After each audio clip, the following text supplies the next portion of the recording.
So today we're going to, as I said, we're going to talk about markup and tax and setting a price. In order to do that, we'll have a little refresher on fractions, percentages, and decimals. So 12 over 100. You could also write that how? How could you reduce that fraction? These are both divisible by 4. What's 12 divided by 4? And 100 divided by 4 would be 25. 3/25 is also equivalent to 12 over 100. Now, as a percentage, that means out of 100. The word percentage or percent literally translates to per divide by 100. Okay? Cent, C-E-N-T, is the French word for 100. So 12 over 100 is 12%. What is it as a decimal? How do you change a percentage to a decimal?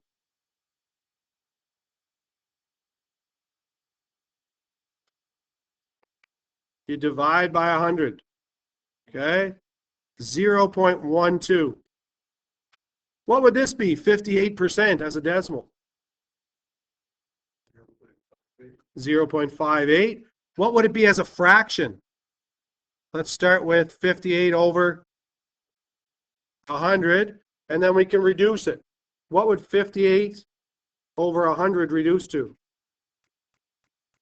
You can divide both of them by 2, and it would give you 29 over 50. Both 58 over 100 or 29 over 50, that's 58%.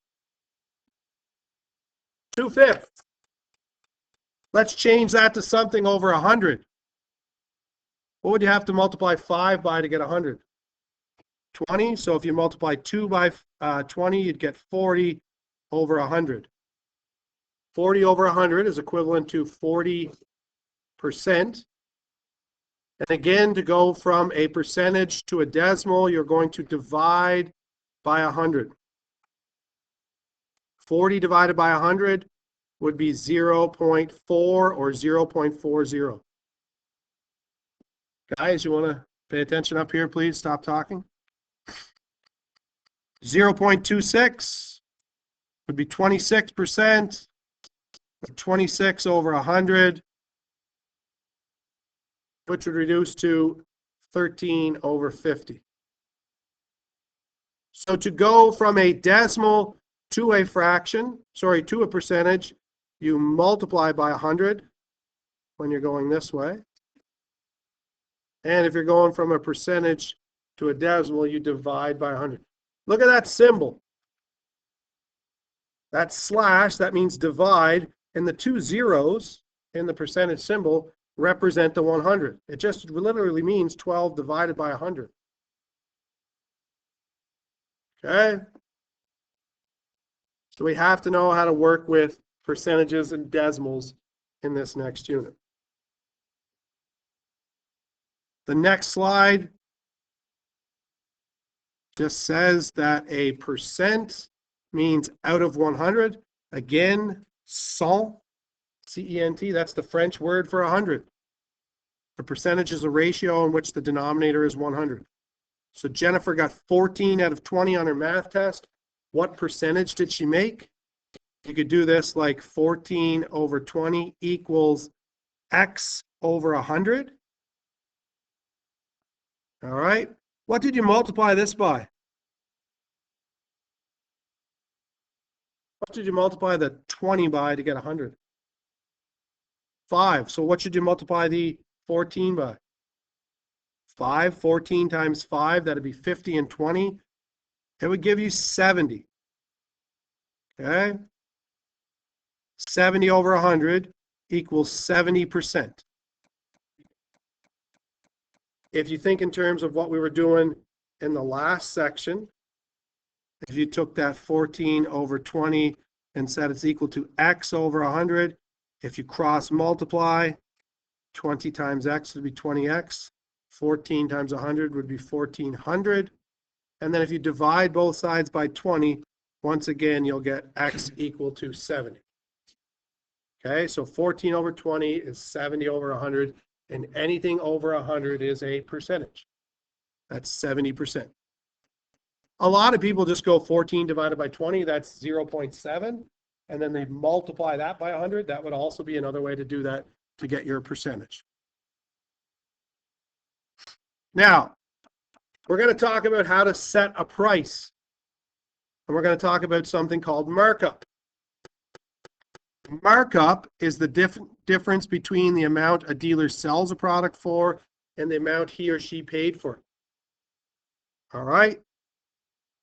What do we mean by difference? Difference is the answer you get when you do what? Add, subtract, multiply, or divide. Subtract. Quotient is when you divide. Product is when you multiply. Sum is when you add.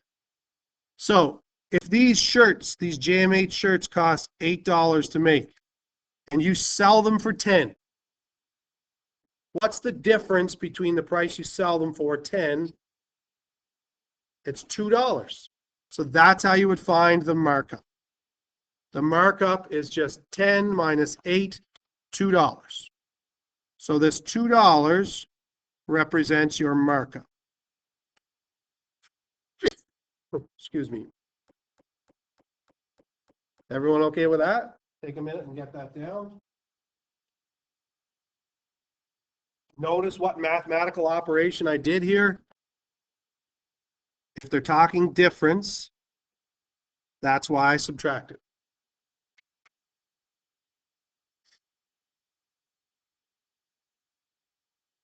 And that's where the sellers make their money.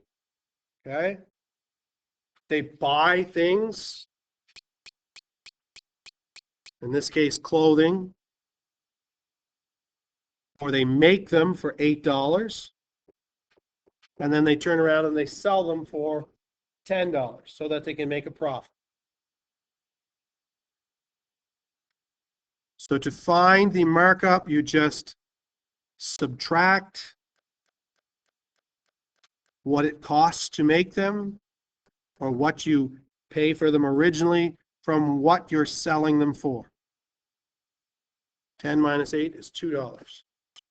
Next slide talks about percent markup. Okay, and the percent markup. So here is the formula on this slide. You can write it as percent markup is going to equal the markup. What was the markup in this case on the shirts? $2. Okay. Divided by the original cost, or what you originally paid for them, or how much it cost you to make.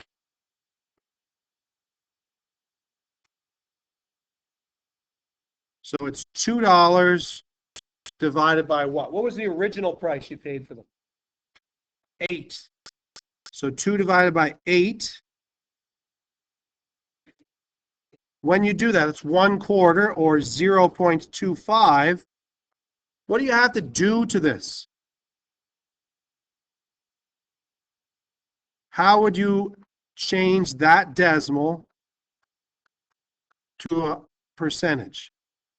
You're going to multiply it by 100.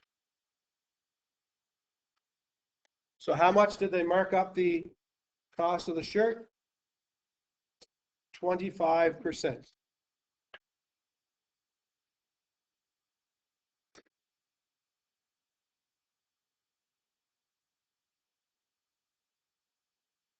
Next question, they give us a markup.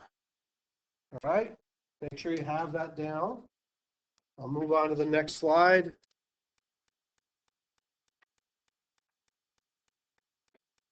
Okay, it says we're still talking about these same shirts that cost $8 to make. But this time it says they want to mark the t-shirts up 45%. And they're asking us to calculate the new selling price. So if a 25% markup on an $8 shirt gave us $10, would you expect a 45% markup to give us something bigger or smaller than $10? Bigger, that's right. A bigger markup means a bigger selling price. Here's one way you can do it. Okay, 45%. I can take the cost, which is $8, and I can multiply it by 45%. That's my markup. But just know that in order to do this calculation, I have to do what to this 45%? What does 45% really mean? That's right. It's 45 divided by 100. So change your percentage to a decimal. And what does that give me? What's 8 times 0.45? I've got 360. 3.6. And since we're talking dollars and cents, I'm going to write $3.60. Is everyone okay with that? That's what the amount of the markup would be. What would be the selling price if I buy them for $8 and I mark them up $3.60? What would I sell them for? Well, I would take that $8 and I would add the $3.60, and that would give me $11.60. That is the new selling price.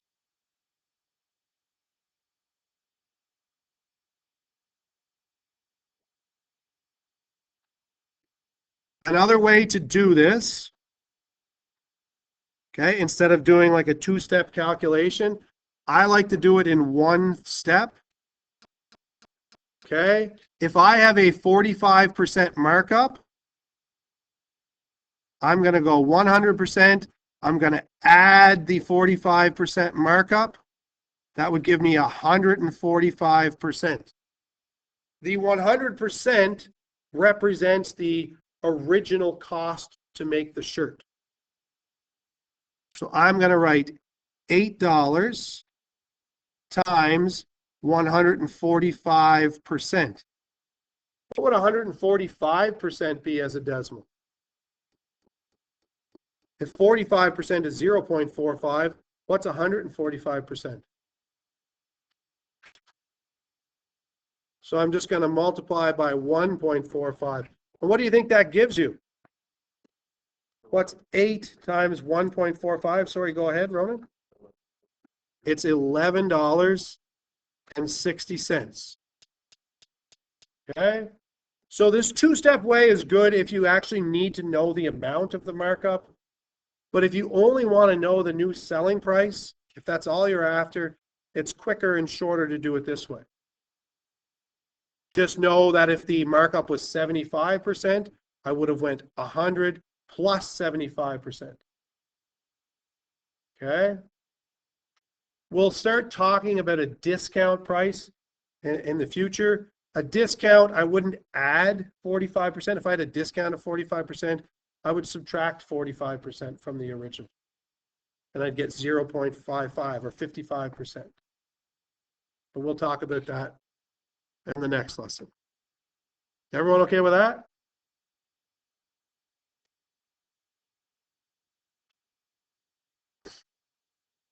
What else affects selling price? When you go to a store and you want to buy a pair of pants, let's say they cost $50. Do you just give the cashier $50 and that's it? Transaction done? What do you have to pay? Tax, that's right. Okay? You have to pay tax. Now, these figures might be outdated.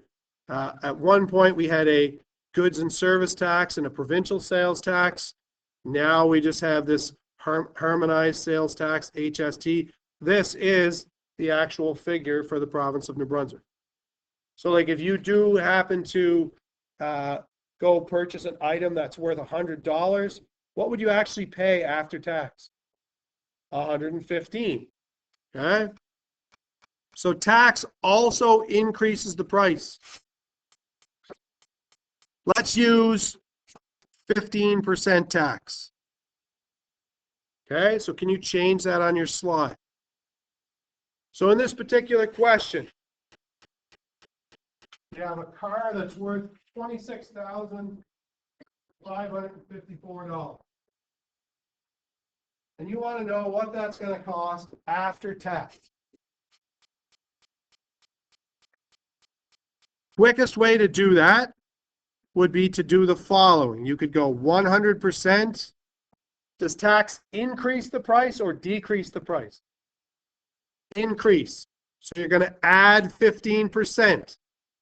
The 100% represents this original cost. What would you get here? What's 100 plus 15? 115%. If I want to know the new selling price, I'm going to take the cost of the vehicle, which is $26,554, and I'm going to multiply it by 115%. What would 115 be? 115% be as a decimal? 1.15. How do you go from 115% to a decimal? Divide by how much? 100. And what's 26,554 times 1.15? It's $30,537.10. Round to the nearest hundred, to the nearest cent. And that's it. That's all. That's what you would pay for the car. The other way to do it, if you wanted to figure out the tax first, would be to go 26,554 times 15%. This is just the tax. So 26,554 times 0.15. And that gives me 26,554 times 0.15, $3,983.10. So if you wanted to know how much tax you have to pay, do this. Go ahead, Walker. Yeah, that's what I did right here. Okay. So if you only want to know the selling price, then yes, just take the original cost and multiply it by, in this case, 1.15. Why was it 1.15? Because the tax, which increases the price, was 15%. But if the question had asked me, how much tax would you pay on the vehicle? That's the answer right there. Okay? I would pay $3,000, almost $4,000 in tax on a $26,000 vehicle. If it wants the selling price here, I would take the $26,554 and I would add the $3,983.10. And if you do that, you end up with this same number, $30,537.10. So if you only want to know the selling price, it's easier to do it in one step. I really did it in two steps. Okay, my first step was to add 15% to 100%. Is that cool? Is there a question for you to try? Okay, I'll pause the video for a second. Let's see if you can figure out what it would cost Arlene, or sorry, what Arlene would charge her clients with a 20% markup. Okay, so I'll pause the video. So Arlene purchases fabric at a wholesale price for her custom sewing business in Cavendish, PEI. She pays $46 per meter, and then she applies a markup of 20% on the fabric. What will Arlene charge her clients per meter? A markup is going to increase the price.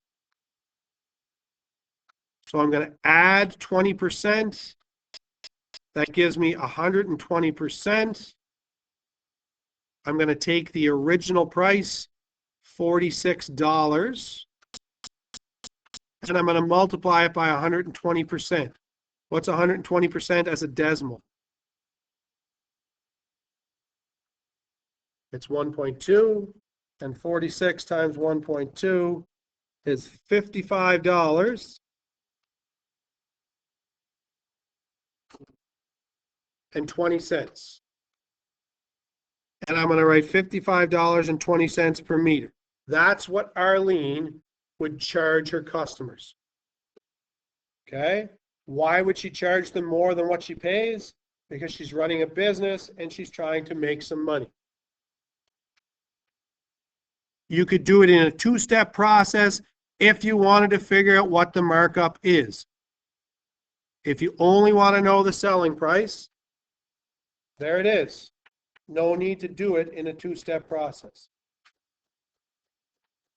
Another way to find the markup would be to go 55.2 minus 46, and that would give you $9.20. 55.2 minus 46, I increased the price by $9.20. And that's what I would get if I went 46 times a markup of 20%, or 0.2. 46 times 0.2, there's my $9.20. If I add the $9.20 to the $46, I'm back to my 55.20, or $55.20 per meter. It's not necessary to do it twice every time. You just have to be mindful of what the question's asking. If they only want to know the final selling price, I would do it this way. It's quicker. But if they want to know the markup, maybe I do it this way.